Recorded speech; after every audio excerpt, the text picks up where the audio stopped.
अब हम समझते हैं पोलराइजेशन बाय स्कैटरिंग। स्कैटरिंग ये टर्म आपने सुना होगा। स्कैटरिंग का मतलब होता है बिखर जाना, और स्कैटरिंग ऑफ लाइट मतलब स्काई में सनलाइट आती है और वो एयर मॉलिक्यूल से टकराकर चारों डायरेक्शन में बिखर जाती है। तो ये जो पोलराइजेशन का फेनोमेना है ये स्कैटरिंग में भी होता है, और इसका मैंने एक 3D डायग्राम बना रखा है।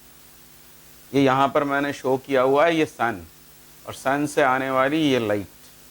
अब इसको ध्यान से देखें तो ये अनपोलराइज्ड लाइट है। ये है वेव प्रोपोगेशन का डायरेक्शन, मान लो z, ये है x एक्सिस और ये y एक्सिस। तो ये y एक्सिस के ऑसिलेशन, ये x एक्सिस वाले, और ये है वेव प्रोपोगेशन का डायरेक्शन, जिसको हम डॉट एरो के कन्वेंशन से इस तरह दिखाते हैं।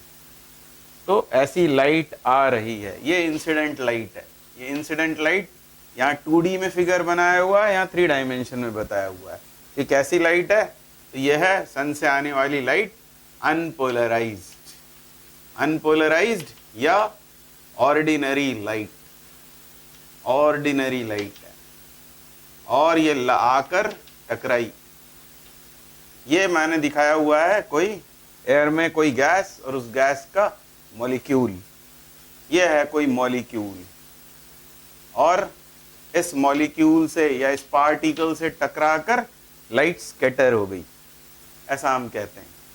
अब ये जो मॉलिक्यूल है, बस स्कैटरिंग की शर्त यह है कि इस मॉलिक्यूल का साइज ये होना चाहिए comparable to wavelength of light, ऐसा होना चाहिए। ये शर्त होती है स्कैटरिंग की। इन अदर वर्ड्स हम ये भी कह सकते हैं कि जब लाइट आकर इस मॉलिक्यूल से टकराई तो इसके जो इलेक्ट्रॉन्स हैं वो भी ऑसिलेट होने लगे। किस तरह? इस तरह, x की डायरेक्शन में और y की डायरेक्शन में ये भी ऑसिलेट होने लगे इलेक्ट्रॉन्स, और इसी वजह से इन इलेक्ट्रॉन्स के ऑसिलेशन से ही वो एनर्जी आगे प्रोपोगेट होती है। मतलब इन इलेक्ट्रॉन्स में एक एक्सेलरेशन होगा x की डायरेक्शन में, एक होगा y की डायरेक्शन में। और एक्सेलरेशन क्योंकि वेक्टर फिजिकल क्वांटिटी है, एक्सेलरेशन वेक्टर है, और वेक्टर का अपने से परपेंडिकुलर कोई कंपोनेंट नहीं होता। तो ये जो दो ऑसिलेशंस हैं, इनमें से कौन सा ऑसिलेशन इस डायरेक्शन में जाएगा? ये डायरेक्शन कैसी है? तो ये है perpendicular to the direction of incidence. ये इंसिडेंस की डायरेक्शन, ये उससे परपेंडिकुलर डायरेक्शन। 3D फिगर मैंने बनाया हुआ है। ये एंगल 90 डिग्री है, ये एंगल 90 डिग्री का एंगल है। तो इस डायरेक्शन में कौन से ऑसिलेशन से एनर्जी आगे जाएगी? क्या इनसे जा सकती है? नहीं जा सकती, क्योंकि इस वेक्टर का, इस एक्सेलरेशन का इस डायरेक्शन में कोई कंपोनेंट नहीं होगा। मतलब यहां से कोई ऑब्जर्वर देखेगा, इंसिडेंस की जो डायरेक्शन है उस इंसिडेंस की डायरेक्शन से परपेंडिकुलरली इस लाइट को देखे जाने पर केवल ये ही ऑसिलेशंस का असर उसकी आंख पर आएगा। और इसी को कहते हैं हम पोलराइजेशन बाय स्कैटरिंग, क्योंकि ये लाइट के ऑसिलेशंस केवल कन्फाइन हो गए एक्स की डायरेक्शन में, वाई वाले जो ऑसिलेशंस हैं वो कैंसिल हो गए, ऐसा हम कह सकते हैं। यानी ये लाइट जो ये व्यक्ति देखेगा, ये देख पाएगा केवल वो लाइट जो ये वाली है, जो एक्स की डायरेक्शन में ऑसिलेशन से इसके पास में आई हुई है। यानी ये देखेगा प्लेन पोलराइज्ड लाइट। इसी बात को अपन इस फिगर से भी दिखा सकते हैं। ये कैसी लाइट है? तो ये है अनपोलराइज्ड लाइट। ये 2D में फिगर, जनरली बुक्स में ये फिगर बना हुआ होता है, तो हमको समझ में नहीं आता कि ये सब क्या हो रहा है। तो ये मैंने सपोर्ट में ये वाला फिगर आपको बना के दिखाया है। वैसे एग्जाम में हम ये फिगर भी बना सकते हैं, पर इसमें हमको समझना पड़ेगा कि हम क्या कहना चाह रहे हैं। ये है अनपोलराइज्ड लाइट, ये आकर टकराई इस मॉलिक्यूल से, इस मॉलिक्यूल के इलेक्ट्रॉन्स भी उसी तरह ऑसिलेट होने लगे, ऐसे। और डॉट, अब इसमें से केवल डॉट्स ही इधर मिलेंगे जब कोई ऑब्जर्वर इंसिडेंस की डायरेक्शन से, ये डायरेक्शन ऑफ इंसिडेंस उससे परपेंडिकुलर डायरेक्शन से यदि देखेगा तो उसे केवल डॉट्स मिलेंगे। यानी ये जो लाइट है ये हो गई प्लेन पोलराइज्ड या लीनियरली पोलराइज्ड लाइट। इस तरह नेचर में भी पोलराइजेशन का फिनोमेना होता है, उसके लिए हमको किसी पोलरॉइड की जरूरत नहीं पड़ती है। तो this is all about polarization by scattering. तो अब हम पढ़ने जा रहे हैं निकोल प्रिज्म। निकोल प्रिज्म ये विलियम निकोल नाम के साइंटिस्ट ने इन्वेंट किया था। एक्चुअली ये एक डिवाइस है जिसमें पोलराइजेशन का फिनोमेना होता है बाय डबल रिफ्रैक्शन। सबसे पहले तो ये याद रखेंगे कि निकोल प्रिज्म में पोलराइजेशन ही होने वाला है लाइट का, पोलराइजेशन बाय डबल रिफ्रैक्शन। तो पहले हमको अब ये डबल रिफ्रैक्शन क्या होता है इसे समझना पड़ेगा, डबल रिफ्रैक्शन। फिर हम वापस निकोल प्रिज्म पर आते हैं। तो अभी इतना याद रखें कि निकोल प्रिज्म में पोलराइजेशन बाय डबल रिफ्रैक्शन। अब मैं यहाँ आ गया डबल रिफ्रैक्शन समझाने के लिए। इस डायग्राम पर यहाँ पर हमने शो किया हुआ है क्वार्ट्ज का क्रिस्टल या फिर कैल्साइट का क्रिस्टल। अब ये क्वार्ट्ज या कैल्साइट क्रिस्टल की एक प्रॉपर्टी होती है कि जब इसके ऊपर हम ऑर्डिनरी लाइट या अनपोलराइज्ड लाइट ये इंसिडेंट करते हैं, तो ये लाइट इस क्रिस्टल से पास होते समय, कैल्साइट के या क्वार्ट्ज के क्रिस्टल से पास होते समय दो हिस्सों में स्प्लिट हो जाती है, जैसा यहां पर दिखाया हुआ है। इसमें से एक रे कहलाती है ओ रे। ओ रे मतलब ऑर्डिनरी रे, और एक होती है ई रे। ई रे मतलब एक्स्ट्रा ऑर्डिनरी। तो जैसा कि नाम है इसका, ऑर्डिनरी रे क्या करेगी? ऑर्डिनरी रे लॉज ऑफ रिफ्रैक्शन को फॉलो करती है, इसलिए उसे ऑर्डिनरी रे कहते हैं। जैसी बाकी रेज होती हैं वैसी ये O rays. O rays follow laws of refraction, और ये एक्स्ट्रा ऑर्डिनरी रे जो है it does not follow laws of refraction. इस तरह ऑर्डिनरी लाइट जब कैल्साइट क्रिस्टल से पास हुई तो वो दो हिस्सों में स्प्लिट हो गई, ओ रे ई रे। अब इनके ऑसिलेशंस को देखें। ये जो ऑसिलेशंस हैं ये डॉट्स हैं। ऑर्डिनरी लाइट में एरोज भी थे, डबल एरोज और डॉट्स भी थे, और ऑर्डिनरी रे में केवल रह गए डॉट्स। मतलब ये जो ऑसिलेशंस हैं ओ रे के, वो प्लेन ऑफ इंसिडेंस, जो बोर्ड का प्लेन है, बोर्ड के प्लेन से परपेंडिकुलर हैं ये ऑसिलेशंस, जबकि ई रे में ये parallel to plane of incidence हैं। इस तरह ये जो दो हमको रेज मिलती हैं ये दोनों अलग अलग प्लेन पोलराइज्ड हैं, चाहे ओ रे देखें या ई रे देखें। मतलब ऑर्डिनरी लाइट को इसमें से सेंड करने पर हमको दो रेज मिलती हैं जो अलग अलग प्लेन पोलराइज्ड होती हैं, दोनों अलग अलग प्लेन में पोलराइज हो गई या लीनियरली पोलराइज्ड हो गई।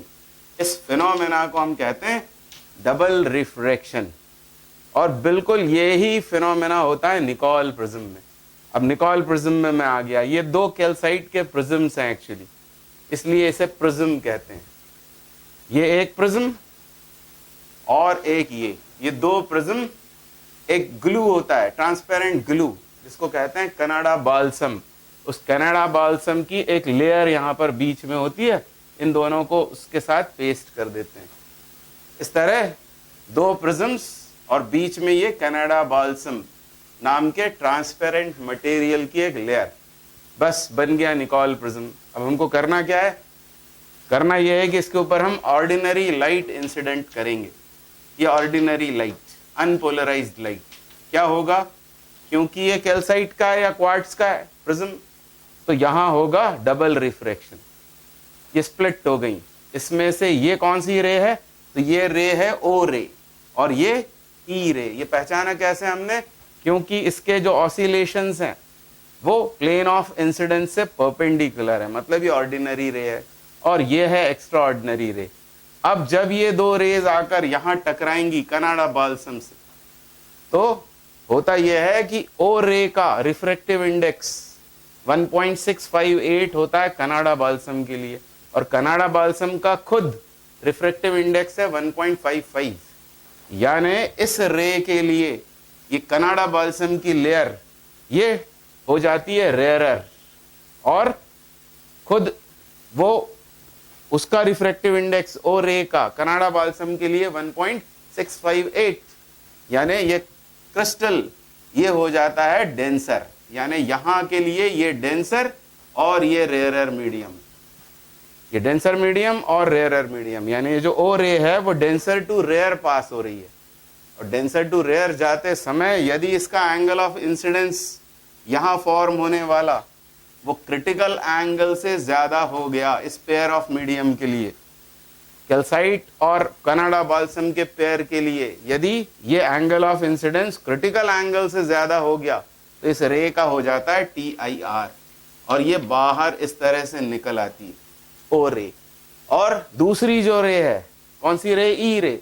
ई रे का रिफ्रैक्टिव इंडेक्स 1.486 है कनाडा बाल्सम के लिए, और कनाडा बाल्सम का खुद है 1.55, यानी यहां पर जो रिफ्रैक्शन हो रहा है उसके लिए कनाडा, यहां पर जो रिफ्रैक्शन हो रहा है उसके लिए ये कनाडा बाल्सम कर रहा है डेंसर मीडियम का काम और ये रेयरर मीडियम का काम। तो नॉर्मल रिफ्रैक्शन होती हुई ये सीधे सीधे बाहर निकल आएगी। तो इन दोनों को हमने अलग कर लिया, ई रे को और ओ रे को अलग अलग डायरेक्शन में ले गए।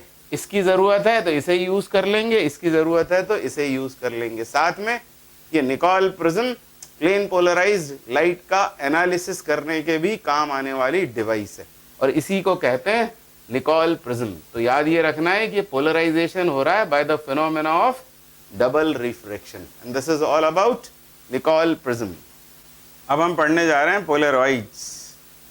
पोलरॉइड्स थिन कॉमर्शियल शीट्स होती हैं जिनका इस्तेमाल हम लाइट को पोलराइज करने में करते हैं, और इसको डेवलप किया था अमेरिकन साइंटिस्ट एडविन लैंड ने 1932 में। सबसे पहले हम ये समझेंगे कि इनको बनाते कैसे हैं। इनको बनाने के लिए हमको लेना होगा क्विनाइन आइडोसल्फेट, क्विनाइन आइडोसल्फेट के क्रिस्टल्स, और क्विनाइन आइडोसल्फेट के क्रिस्टल्स को सेल्यूलोज में मिलाकर हम एक पेस्ट तैयार कर लेंगे। ये सबसे पहला काम, पेस्ट तैयार कर लेंगे, और फिर इस पेस्ट को हम स्क्वीज करेंगे किसी थिन स्लिट में से। Number 2, this paste is squeezed through a thin slit, और ऐसा करने पर ये जितने क्रिस्टल्स हैं क्विनाइन आइडोसल्फेट के, ये सब अरेंज हो जाएंगे, अलाइन हो जाएंगे। इस तरह अपनी ऑप्टिक एक्सिस के parallel. All crystals align, all crystals align parallel to their optic axis, और इस ऑप्टिक एक्सिस के पैरेलल जब ये अरेंज हो जाएंगे, एक शीट जो हमको मिली इसको हम दो थिन ग्लास शीट्स के बीच में, ट्रांसपेरेंट ग्लास शीट्स के बीच एनक्लोज कर देंगे मैकेनिकल सपोर्ट के लिए।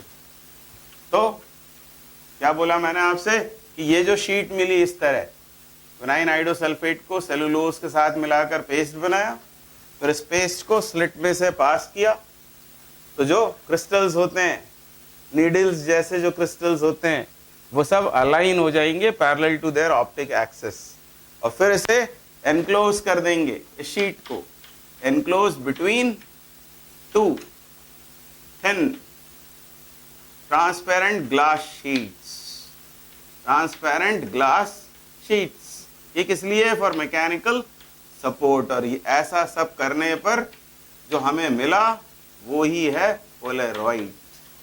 और इस पोलरॉइड में प्रॉपर्टी होती है सिलेक्टिव एब्जॉर्प्शन की। मतलब हमने पढ़ा हुआ है कि जब डबल रिफ्रैक्शन होता है तो एक रे या इंसिडेंट लाइट दो रेज में स्प्लिट होती है, ओ रे ई रे। तो इसमें ये प्रॉपर्टी है क्विनाइन आइडोसल्फेट में कि उनमें से ई और ए ओ रेज जो मिलती हैं उनमें से किसी एक का ये ग्रेटर एक्सटेंट तक अब्जॉर्प्शन करता है और कभी कभी कंप्लीटली भी अब्जॉर्प्शन कर लेता है, और उसी वजह से ये पोलरॉइड या पोलराइजर का काम करता है। लिखेंगे चलेगा। इतनी बात होने के बाद अब हम आ गए इसके इस डायग्राम पर।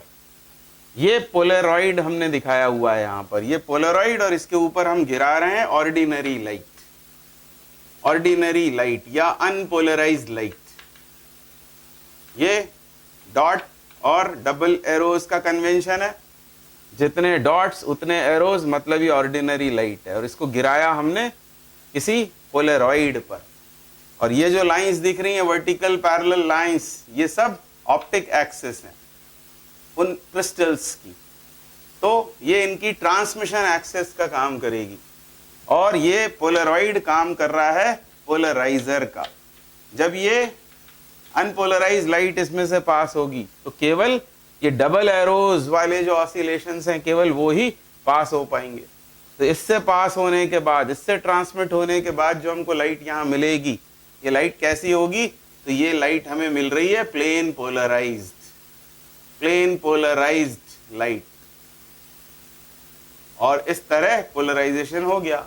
अब इसके आगे एक और पोलरॉइड हमने रख दिया है, और जैसा हम पहले पढ़ चुके हैं कि ये पोलरॉइड एनालाइजर का काम करेगा। हमने मेलस लॉ में पढ़ा हुआ है, ये एनालाइजर हो गया।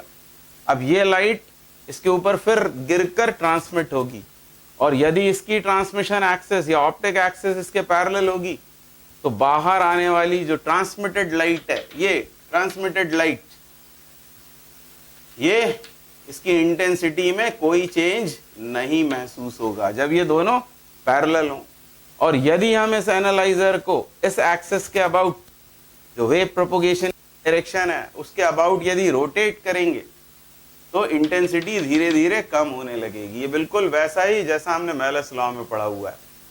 और रोटेट करते करते जब ये दोनों एक्सिस क्रॉस्ड हो जाएंगी, 90 डिग्री पर हो जाएंगी, तो यहां में ही नहीं पड़ेगी।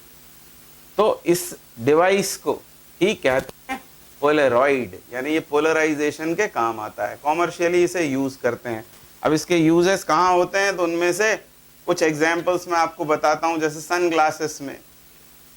ग्लासेस में हम इसे यूज करते हैं पोलरॉइड को, या फिर कैमराज में यूज करते हैं। सभी जगह ऑब्जेक्टिव ये होता है कि ग्लेयर कम हो जाए। सन ग्लासेस में, कैमराज में, या फिर विंडो पैन्स ऑफ एरोप्लेन्स, वहां पर भी इसे इस्तेमाल किया जाता है। एरोप्लेन्स की जो विंडोज होती हैं वो, उसमें दो पोलरॉइड्स होते हैं एक्चुअली।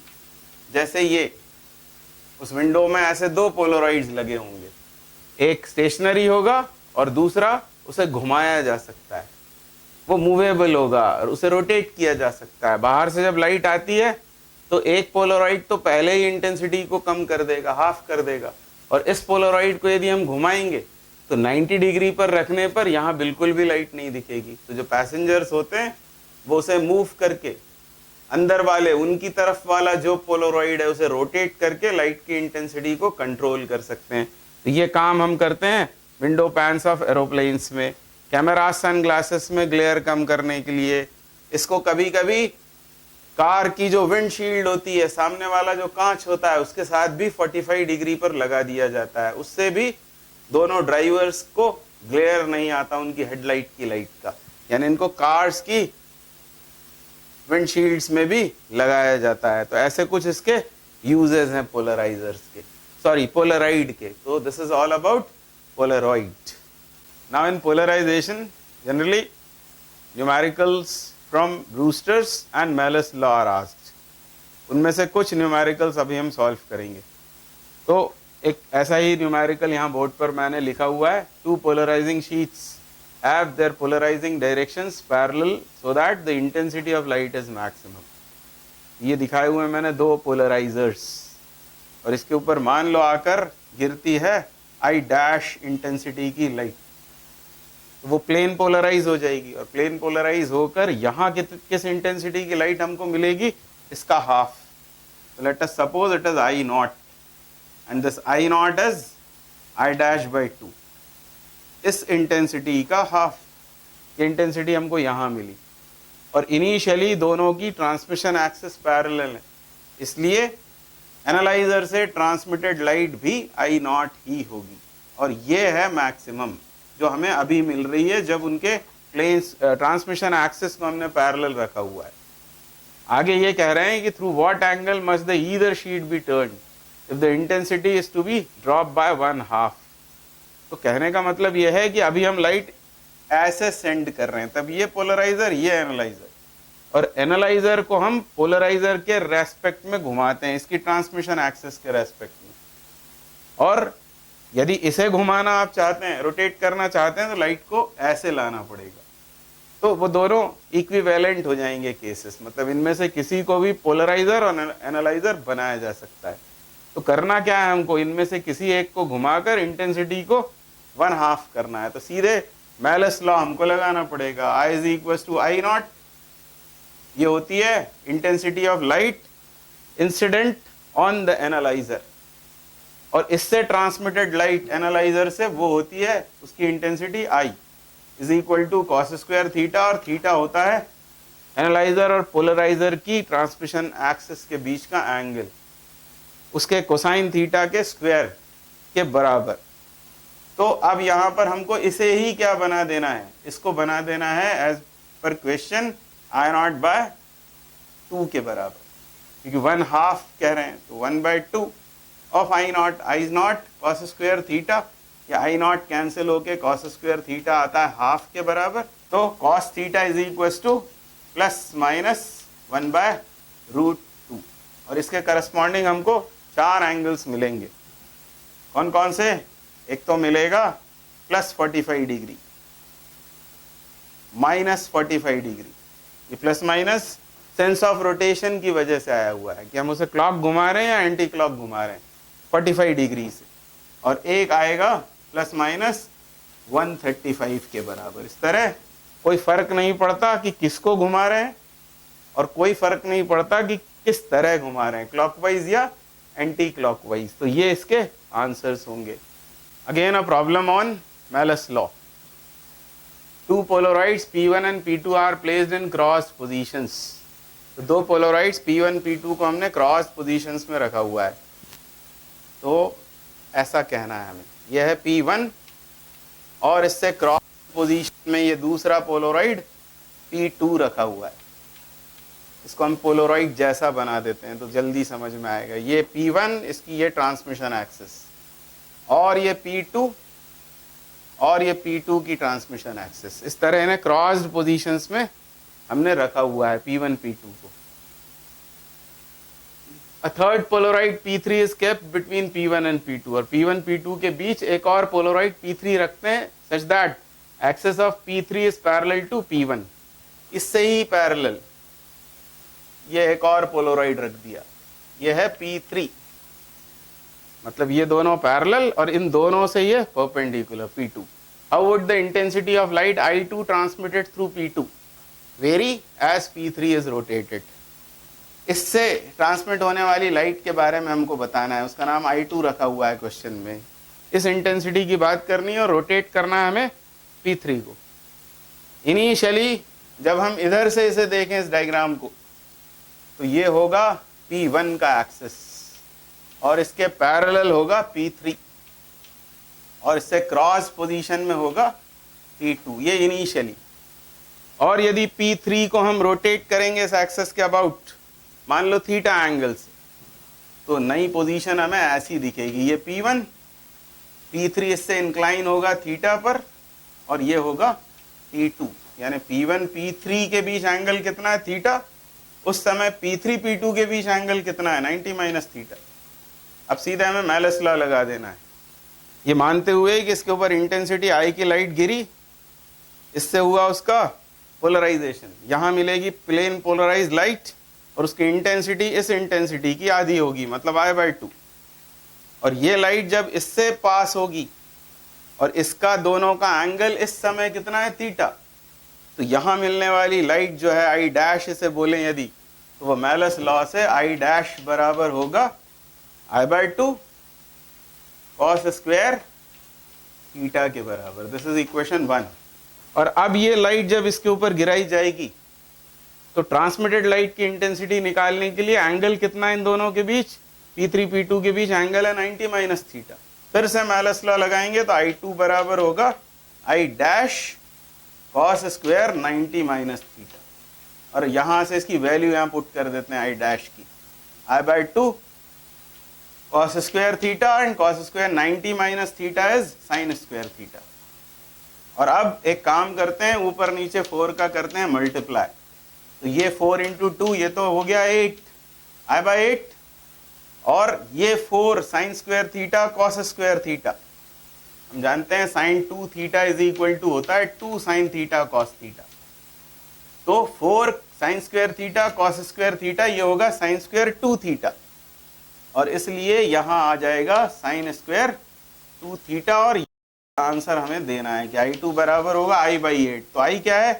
तो I है इंटेंसिटी ऑफ इंसिडेंट लाइट, ये आंसर है इसका। अब आगे बोला है draw plot of I2 versus theta, मतलब ये दो, इन दोनों के बीच हमें ग्राफ प्लॉट करना है। तो हम साइन थीटा का प्लॉट तो जानते हैं, साइन थीटा का प्लॉट साइनोसॉइडल वो इस तरह से होता है, और साइन 2 थीटा का प्लॉट वो इस तरह का होता है, ये आपको मैथ्स में पढ़ाया गया होगा, ये साइन 2 थीटा का प्लॉट। पर यहाँ साइन स्क्वायर 2 थीटा की बात हो रही है, यानी सभी वैल्यूज पॉजिटिव होंगी, और जब ये एंगल 0 होगा उस समय ये क्वांटिटी 0 होकर इंटेंसिटी 0 आएगी, और इसके 90 होने पर भी 0 आएगी, क्योंकि साइन 180 इज ऑल्सो 0, और ये 45 जब होगा थीटा तो ये 90 होकर साइन स्क्वायर 91 मिलेगा, तब हमको इंटेंसिटी मैक्सिमम मिलेगी। यानी हमको ऐसा प्लॉट ड्रॉ कर देना है, यहां हम दिखा रहे हैं एंगल्स और इधर हम दिखाएंगे इंटेंसिटी, मतलब 0 के करस्पॉन्डिंग 0, 45 डिग्री के करस्पॉन्डिंग मैक्सिमम, और मैक्सिमम मतलब कितनी, तो यहां से दिख रहा है I/8, और फिर उसके बाद यहां आएंगे तो 90 पर फिर 0, और इस तरह से थीटास बढ़ते जाएंगे, इंटेंसिटी इस तरह से वेरी होगी। तो this is plot of I2 versus theta, and these are the answers. Now a question on Brewster's law. Unpolarized light is incident on a plain glass surface. ये ग्लास सरफेस मतलब ये glass, और यहाँ कुछ नहीं बताया है कि कहाँ से आ रही है वो लाइट, तो हम सपोज कर लेंगे वो एयर से आ रही है। Unpolarized light is incident on a plain glass surface. What should be the angle of incidence so that reflected and refracted rays are mutually perpendicular? तो साफ तौर पर ये ब्रूस्टर्स लॉ की कंडीशन है, यहाँ से आई एक अनपोलराइज्ड लाइट और ये आकर ग्लास सरफेस पर गिरती है, ये नॉर्मल, ये रिफ्लेक्टेड रे हो जाएगी, और रिफ्रैक्टेड और रिफ्लेक्टेड रे के बीच ये रिफ्लेक्टेड लाइट, ये रिफ्रैक्टेड लाइट, एंगल यदि 90 बन रहा है तो साफ तौर पर ये एंगल पोलराइजिंग एंगल होता है, और हमें मालूम है tan of IP is equal to होता है म्यू के बराबर। हमको बताना क्या है, बताना है हमें what should be the angle of incidence, मतलब हमें IP की वैल्यू बतानी है, तो IP इज इक्वल टू हो जाएगा tan इनवर्स म्यू, और ये ही इसका आंसर है। आगे आप यहाँ म्यू की वैल्यू चाहें तो एयर ग्लास पेयर के लिए 1.5 होती है, तो आप ऐसा भी लिख सकते हैं tan इनवर्स 1.5, और ये ही इसका आंसर होगा। ये ब्रूस्टर्स लॉ पर बेस्ड प्रॉब्लम था। Again a question on Brewster's law, the refractive index of water is 4/3 and that of glass is 3/2। मतलब ये रिफ्रैक्टिव इंडाइसेस जो दिए हुए हैं ये वाटर का एब्सोल्यूट रिफ्रैक्टिव इंडेक्स है। A mu W is given to be 4/3 and A mu G of glass with respect to air is given to be 3/2। ये रिफ्रैक्टिव इंडाइसेस दोनों के दिए हुए हैं। Beam of light enters glass from water, मतलब पानी से आ रही है एक रे लाइट और वो ग्लास में एंटर हो रही है, मतलब ये ग्लास और ये वाटर, यहां से ये इंसिडेंट हुई है, ये incident light water into glass. For what angle of incidence the reflected light be completely polarized? Reflected light मतलब यहाँ पर दो काम होते हैं, कुछ पार्ट इस लाइट का रिफ्लेक्ट और कुछ रिफ्रैक्ट हो जाता है, और हमको मालूम है ये एंगल 90, और उन्होंने बोला हुआ है सवाल में कि ये जो रिफ्लेक्टेड लाइट है ये completely प्लेन पोलराइज्ड हो गई, मतलब इस पर अनपोलराइज्ड लाइट गिरी, जितने डॉट्स उतने एरोज, और यहाँ पर सिर्फ हमको डॉट्स दिखाई देते हैं, मतलब वही ऑसिलेशंस रह जाएंगे जो प्लेन ऑफ इंसिडेंस में है। तो उस समय यहाँ जो एंगल फॉर्म हो रहा होता है वो क्या होता है, वो IP के बराबर होता है। तो ये ब्रूस्टर्स लॉ पर ही है सीधे सीधे, बल्कि ब्रूस्टर्स लॉ ही है ये, for what angle the reflected light be completely polarized. तो ब्रूस्टर यही कहता है कि जब किसी ट्रांसपेरेंट सरफेस पर कोई लाइट इंसिडेंट होती है, अनपोलराइज्ड लाइट, तो रिफ्लेक्टेड लाइट प्लेन पोलराइज्ड हो जाती है यदि यहां बनने वाला एंगल पोलराइजिंग एंगल हो। और उसके लिए हमें फॉर्मूला पता है, tan IP equals to mu, और हमको बताना है वो एंगल यानी IP, तो ये होगा tan इनवर्स म्यू के बराबर। पर ये म्यू कौन सा होगा, तो क्योंकि रिफ्रैक्शन हो रहा है फ्रॉम वाटर इनटू ग्लास, यानी ग्लास का refractive index with respect to water, यानी यहां आना चाहिए W म्यू G। और रे ऑप्टिक्स से हम जानते हैं ये W म्यू G ये होता है mu G upon mu W, मतलब ग्लास का रिफ्रैक्टिव इंडेक्स ऊपर और वाटर का नीचे, mu G by mu W, tan inverse mu G। और ग्लास का रिफ्रैक्टिव इंडेक्स हमको यहाँ 3/2 गिवन है और वाटर का है 4/3।